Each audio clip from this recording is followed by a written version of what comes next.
Todo mundo está tentando achar algum conteúdo novo, seja na TV aberta, na TV fechada, na internet, no YouTube, nas plataformas digitais. E é por isso que a gente criou, então, o nosso Tá na Lista para te dar dicas de filmes. Toda semana eu recebo um convidado diferente, via Skype, claro. Estamos mantendo a distância. E também a gente tem um tema novo a cada semana. Hoje a gente vai te dar dicas de documentários que você pode encontrar em todas as plataformas digitais. Tá começando mais um Tá na Lista.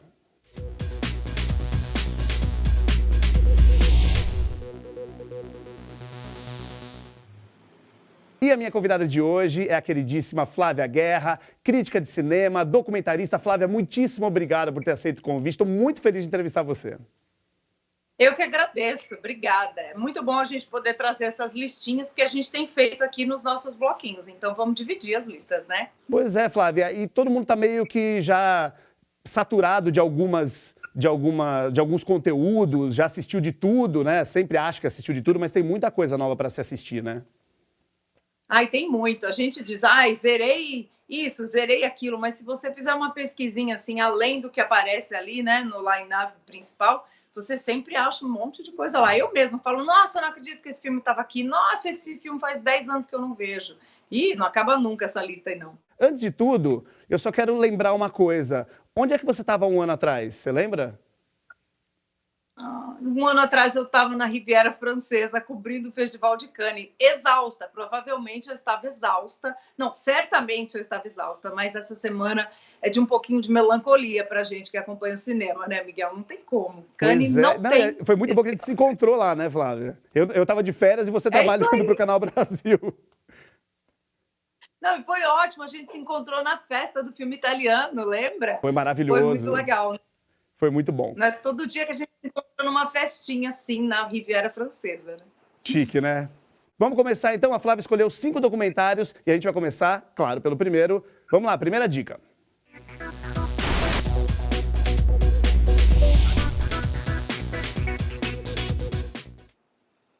Flávia, você colocou na sua lista o vencedor do Oscar desse ano. Isso aí, American Factory ou Fábrica Americana, que é um filmaço, né, gente? A gente ficou um pouquinho triste porque o nosso filme brasileiro, Democracia em Vertigem, perdeu, entre aspas, para esse filmaço aí. Mas eu entendo a escolha da academia, porque ele conta a história de uma fábrica, na verdade, chinesa, né, um conglomerado lá chinês, que se instala numa fábrica antiga, numa cidade nos Estados Unidos, que perdeu tudo, né? A fábrica fechou, era uma fábrica automotiva, e aí ela vira, esse espaço vira uma fábrica de vidros de carro.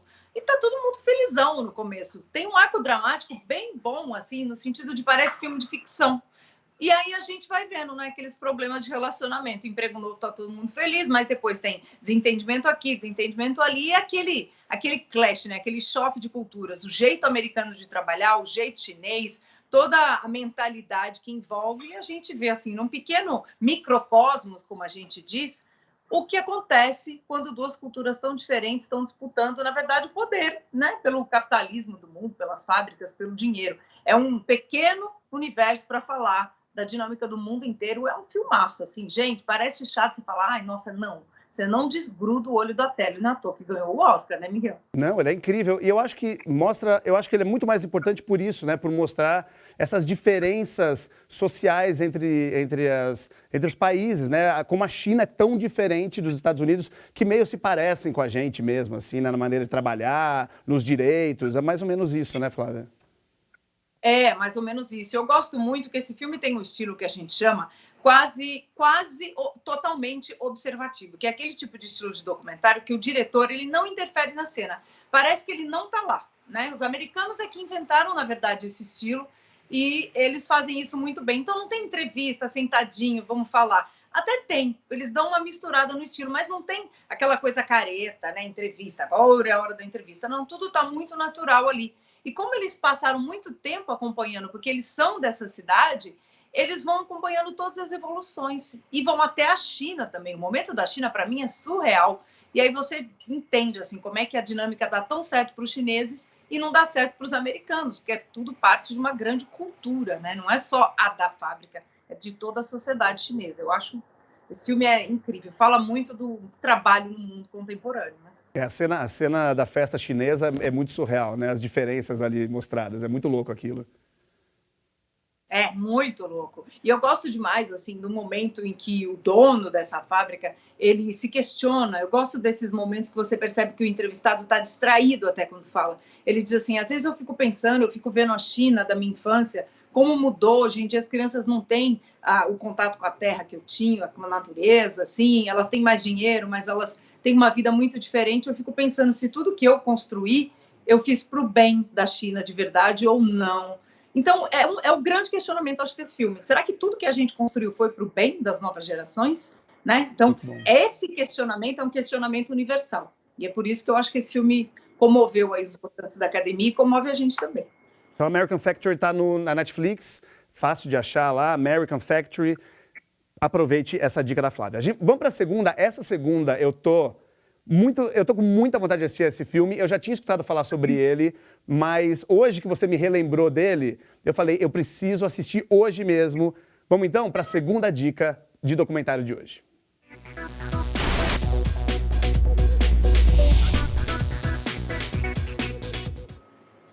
Flávia, me fala um pouco desse O Barato de Iacanga. É o Woodstock brasileiro, é isso? É total. Thiago Mataro, o diretor, ele é jornalista. E eu acho que esse filme, ao mesmo tempo que ele é geralzão, né, fala sobre um eventão desse que foi, ele é muito pessoal, porque começou como um projeto dele por anos. Antes dele fechar esse projeto com a produtora, que é a Big Bonsai, que é uma produtora que faz muita coisa bacana de documentário, ele foi coletando imagens, conversando com os entrevistados, fazendo um projeto dele mesmo, assim, de querer contar essa história. E começou por acaso, como muitas das grandes histórias. Foi descobrindo, né, que teve um festival nessa cidade, no interior de São Paulo, durante a ditadura militar, que vinha aí nos mesmos moldes de Woodstock. Aí você fala, ai, pelo amor de Deus, né?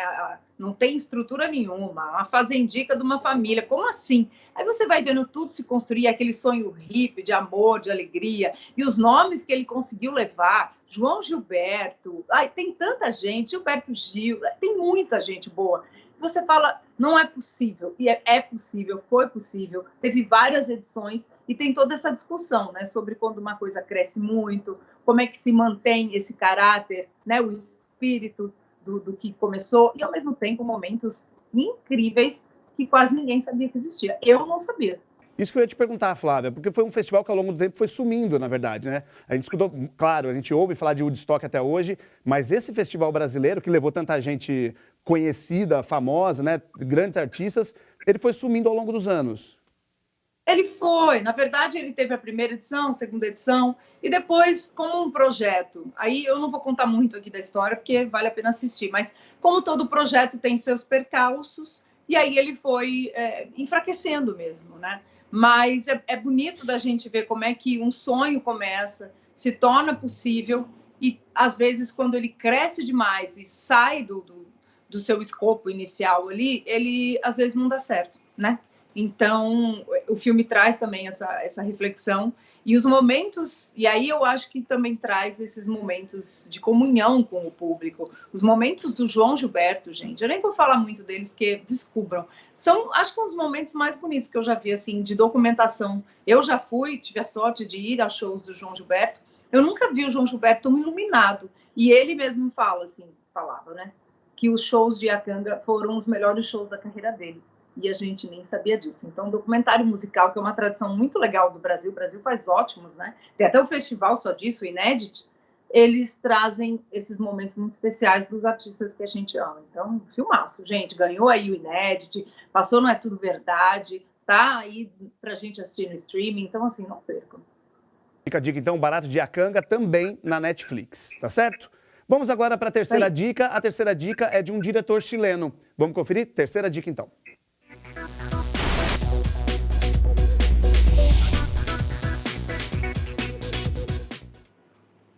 O Botão de Pérola, e o mais legal é que ele está numa plataforma muito boa, que é o SP Cine Play, né, Flávia? Eu sou fã do SP Cine Play, que é a plataforma da SP Cine. A SP Cine, resumidamente, é o órgão de cinema da cidade de São Paulo, né, que cuida de tudo que está sendo filmado na cidade, mas também tem projetos aí de incentivo, tem linhas de editais para desenvolver filmes. Tem muitos filmes interessantíssimos que foram já para vários festivais internacionais importantes que ganharam editais da SPCine. Então, é um órgão muito importante que está incentivando o cinema não só na cidade, mas no estado e no Brasil também. Enfim, aí tem a plataforma de streaming, aí está tudo aberto durante essa nossa, né, quarentena. Tem muita coisa boa. E esse documentário Botão de Pérola, ele é internacional, ele é chileno, como você falou, dirigido pelo Patrício Guzmán, que eu considero um dos maiores documentaristas da história, está vivo ainda, produzindo, e ele tem a Batalha do Chile, que é uma trilogia que vem antes aí, que está na lista dos 100 melhores filmes de documentário da história, e o Botão de Pérola também. É um filmaço que faz uma grande viagem. A gente pensa numa viagem, ele vai lá nas estrelas para descer até o fundo do mar e, na verdade, contar as histórias dos povos da Patagônia, as histórias do povo chileno contemporâneo e as histórias de violência que marcam o Chile, e não só o Chile, a história da América Latina. Falando assim, parece uma coisa muito histórica, fria. Não é. É um dos documentários mais emocionantes que eu já assisti. Ao mesmo tempo, faz a gente pensar demais e sentir profundamente tudo que ele está falando, das questões de tortura na ditadura militar, desaparecimento de corpos, e também povos da Patagônia que eu também nunca soube que existiam, e são fascinantes. Ele junta tudo isso, juro para vocês, de um jeito que você não fica entediado em um minuto algum. Filmaço, viu? E para descobrir o que é o Botão de Pérola, assistindo só o filme. Isso aí, e melhor, como você disse, gratuito, né, gente? É só entrar e aproveitar. É muito bom. E a história do o que é o Botão de Pérola é muito bonito, né? Na verdade, bonito, é triste, mas ao mesmo tempo é poético, é bem bonito, né? É demais, é demais. E olha, eu queria escrever como o Guzmán escreve. E por que eu estou dizendo isso? Porque ele participou do Festival de Berlim com esse filme, e é um documentário, e ele ganhou o prêmio de melhor roteiro. E num festival de cinema, 99% dos filmes são ficções. Então, assim, para vocês verem, acreditem, ele é muito bem escrito. Não se ganha um urso em Berlim se você não mandou muito bem na história. Vamos lá então para a quarta dica. Hoje a Flávia Guerra é a minha convidada, documentarista, crítica de cinema, participa de vários festivais de cinema, de filmes pelo mundo e hoje está aqui com a gente conversando. Mais uma vez eu agradeço. Flávia, vamos para o quarto então. Esse quarto filme está na Amazon Prime, está no Prime, né, no aplicativo lá, se você assistir pelo celular ou pela sua TV Smart, enfim. E é um filme que mostra um pouco sobre tribos indígenas. Aliás, uma tribo indígena. Vamos conferir a quarta dica. Vamos lá.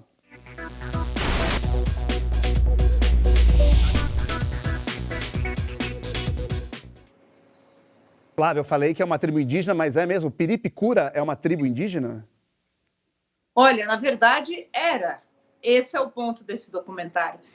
Ele acompanha os dois últimos membros integrantes da família, né, da nação indígena Piripicura, que foi dizimada ali no noroeste do Mato Grosso, uma das áreas do Brasil mais complicadas em questão de disputa de terra, desmatamento ilegal, né, a ocupação ilegal da terra, e fala também da nossa história, infelizmente, muito violenta da ocupação do Brasil, da formação do Brasil. Então, é um filme que fala desses dois indivíduos, gente. Então, assim, tem um olhar muito especial dos diretores, são 3 diretores, um dos diretores é a Mariana Oliva, e a Mariana, ela sempre comenta isso, né? Como que o trabalho é um trabalho de um profissional, né? Que cuida da sobrevivência, que sempre monitora esses dois indígenas. É um trabalho profissional, mas ao mesmo tempo também muito humano, muito pessoal, de alguém cuidando, né? Das últimas, imagina isso, as 2 últimas pessoas de uma nação do mundo. E que aconteceu que a gente chegou nesse ponto? O que faz da gente, né, um povo tão violento que destrói uma etnia?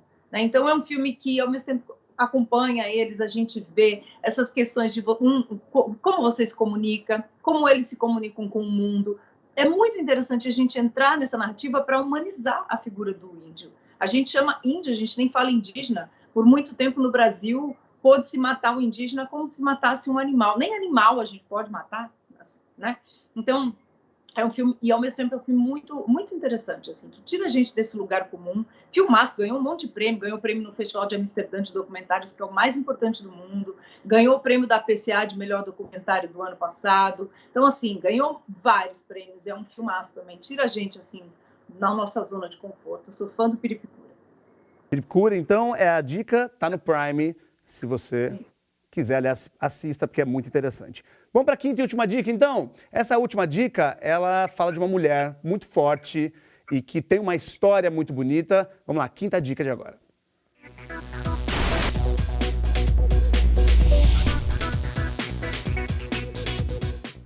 Flávia, quem é Agnès Varda? Uma das mulheres mais interessantes, assim, que eu acho que já fizeram cinema no mundo. Ela morreu há pouco tempo, ganhou um Oscar honorário há pouco tempo, ganhou Palma de Ouro honorário. Então, assim, ai, gente, ela é maravilhosa.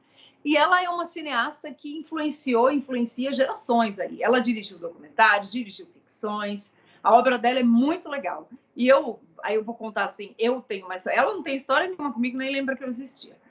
Que eu existo, mas eu a entrevistei no Festival de Locarno, acho que há uns 10 anos, quando ela lançou esse filme lá. Ela foi homenageada e lançou esse filme lá.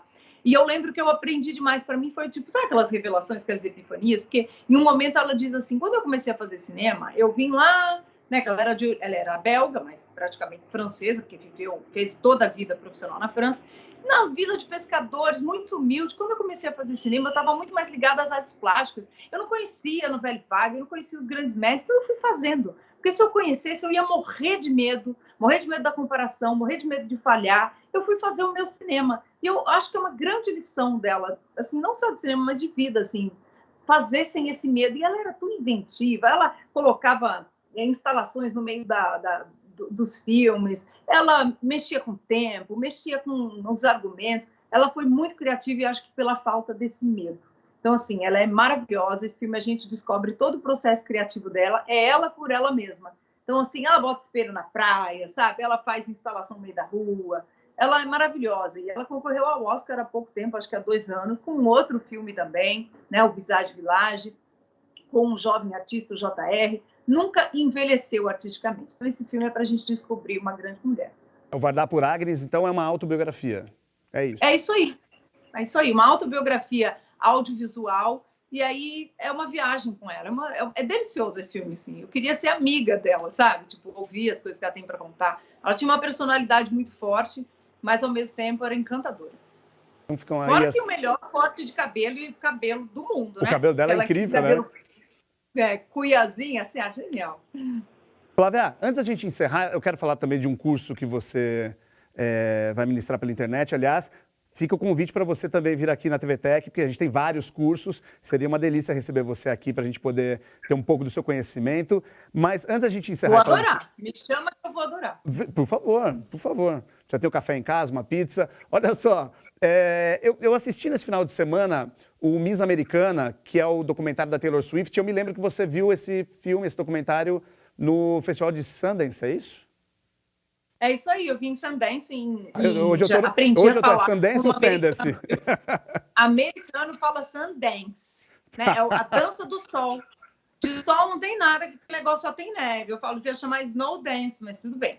E aí ele abriu o festival, né? Na verdade, Sundance, vários filmes abrem ao mesmo tempo em várias salas. E esse foi o mais badalado. Foi aquela cobertura que eu falo, meu Deus, estou velha para isso, sabe? Ficar junto com as fãs na calçada, as fãs gritando, aquela loucura. Mas eu gostei do filme, porque eu brinco assim, né? Eu sou uma senhora, gente. Eu gosto da Taylor, assim, de escutar. Não tô mais, assim, nessa fase de né, ter essa ídola, assim, jovem. Mas eu achei que o filme traça um retrato dela muito interessante, que não é a ídola, né? O ídolo pop. É uma menina virando mulher e achando sua própria voz. Podia ser uma menina do interior, podia ser uma menina brasileira, francesa. No caso, é a Taylor, que é uma super famosa. Mas o filme é sobre isso, então não tem como a gente não se identificar, mesmo sendo homem, né? Porque em algum momento da sua vida você precisa descobrir quem você é. Você sabe que eu achei muito interessante esse documentário, porque muito mais pela Taylor Swift, eu não sou fã da Taylor, ouço a música e tal, mas não sou fã. Mas eu achei muito interessante, e eu acho muito interessante essa maneira como o americano sabe vender o produto dele. Como foi com o documentário da Lady Gaga, eu acho que eles vendem o produto da maneira como eles querem mostrar ali mesmo, né? Eles transformaram a Taylor numa mulher politizada, em busca das causas dos gays, das mulheres, que é uma coisa que a gente nunca viu, talvez, dela, né? Como foi aquele documentário da Lady Gaga, eles venderam aquele Joanne, que foi um CD super... que vendeu muito pouco, né? Não foi um estouro de vendas. E eles conseguiram, com o documentário, vender muito mais com isso. Então, eles têm essa fórmula muito boa, né? De vender o artista. Tem. E americano tem uma coisa, por falar em não ter medo, não ter pudor, no bom sentido, de formatar filmes como produto. Então, o produto no sentido de que eu quero achar o meu consumidor, o meu público final. Então, se o público final é esse, é o que está interessado nessas pautas, eles vão fazer esse recorte para achar esse público, né? Que eu acho muito inteligente, né? Porque o filme tem que achar seu público. Todo filme tem público. O filme da Avardar, o filme... Todo público Piripicura vai achar. Então, se a gente souber formatar e conversar com esse público, ele chega lá, não é, Miguel? E chegou. Com então, certeza. assim, e me surpreendeu porque eu não sou o público da Taylor como você. Eu assisti porque eu estava lá no festival, mas mesmo que eu tivesse visto em casa, eu teria gostado desse, é o que você diz, é o recorte, é um bom recorte, curti, não é, né, um filme, vamos ver as músicas dela, que linda essa música. Não é o DVD do show, né, como eu costumo brincar. Não, tem uma história ali. Muito bom. Flávia, vamos falar desse curso rapidinho, então, para a gente encerrar? Você vai dar um curso sobre roteiro de documentário. Isso aí, eu dou 2 cursos, né? Um é documentário que tem a história desde o primeiro filme lá da história até o contemporâneo, conversando sobre as histórias, né? E as escolas de documentário. Eu faço presencial lá no Centro Cultural Barco e agora tem online também, vai começar em junho, né? Já que estamos todos aqui de castigo. E outro de documentário, roteiro, outro de roteiro. Então, são 2 cursos diferentes para quem curte ou para quem não faz, mas quer aprender mais. Né? Não necessariamente você quer fazer filme, mas você quer aprender. Eu sou dessas, né? Que eu, por exemplo, eu não faço jardinagem, mas eu faço um monte de curso de jardinagem, sabe? Eu curto aprender outras coisas. Também é legal para quem é da área e para quem também quer aprender um pouco mais. Fica o site aqui embaixo, então, para as pessoas entrarem. Flávia, muitíssimo obrigado mais uma vez. Que tudo isso passe logo para que a gente possa se encontrar, para se abraçar, para comentar sobre filmes, para comentar sobre a vida, enfim. E, como eu disse, agradeço você mais uma vez por ter cedido um pouco desse seu tempo maluco, que eu sei que seu tempo é muito maluco, para poder conversar um pouco com a gente aqui sobre cinema e sobre documentários. Eu que agradeço. Aliás, mais uma dica, papo de cinema, por enquanto a gente está só no online. Tem o meu podcast também, o Plano Geral, que eu faço com o Thiago Stivaletti toda semana, entra lá no Spotify, nas redes, no Deezer, que dá para ouvir e a gente fala muito. Aliás, você está convidada a ir lá conversar com a gente também, viu? Vou adorar. Fica todo mundo conversando. Quando puder, a gente junta todo mundo. Obrigado, Flávia. Um beijo. Até Beijo. mais. E olha, você é de casa, eu volto no próximo Tá na Lista. Não se esqueça, a gente está no Facebook, no YouTube e também no canal 24 da NET, da TV Tech Jundiaí, sempre falando sobre cinema, dando dicas para você aí de casa, para você se entreter um pouco e aprender. Porque as dicas que a gente passa aqui são para você aprender também a pensar um pouco mais na vida. Até o próximo. Tchau.